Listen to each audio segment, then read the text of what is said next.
Yeah, Mike. Well, US and DPRK have technically been at war since the end of the Korean War because they didn't sign a peace treaty, just an armistice back in 1953. But it's largely been a cold one. But after the rhetoric here this week, it could all too easily turn hot. In a rare news conference before leaving New York, the DPRK's foreign minister cited the US president's UN speech as a pretext to possibly escalate the conflict beyond mere words.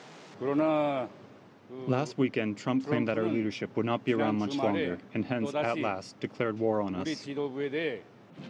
Ri Yong-ho said this declaration of war was a violation of the United Nations Charter, and therefore Pyongyang was within its rights to defend itself.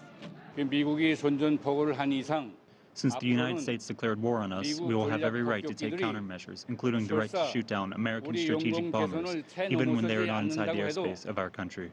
Ri was referring to the flight this weekend of US B-1B bombers and F-15 fighter jets. They flew in international airspace, but right off the coast of the DPRK, the furthest north the US military have flown in the 21st century.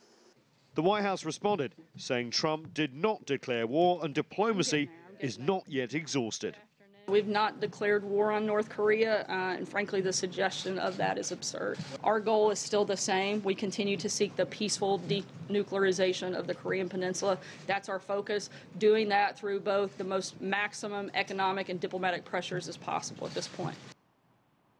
But Mike, remember, both countries don't have diplomatic relations, and because of this soaring rhetoric, it's all too easy to see how Washington and Pyongyang could clash over the Korean Peninsula. You know, it feels like if there's just a simple misunderstanding on either side, given this environment, that it could lead to war. Nathan, I understand China's ambassador to the UN has also weighed in on this escalating rhetoric between the United States and the DPRK. What's he saying?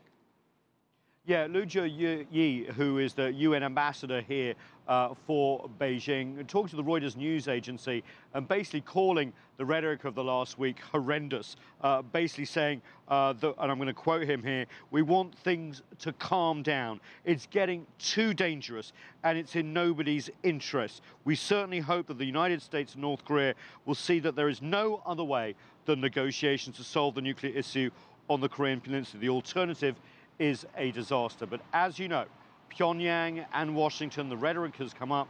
There is no way, it seems, at the moment for talks. It's really going to have to be up to Washington and Pyongyang to see if they can find a way through this. Everyone, as you know, China, Russia, others have offered to intervene. We had the six-party talks about 12 years ago. They seem very, very distant indeed tonight. Yeah, they do indeed. Nathan, thanks so much.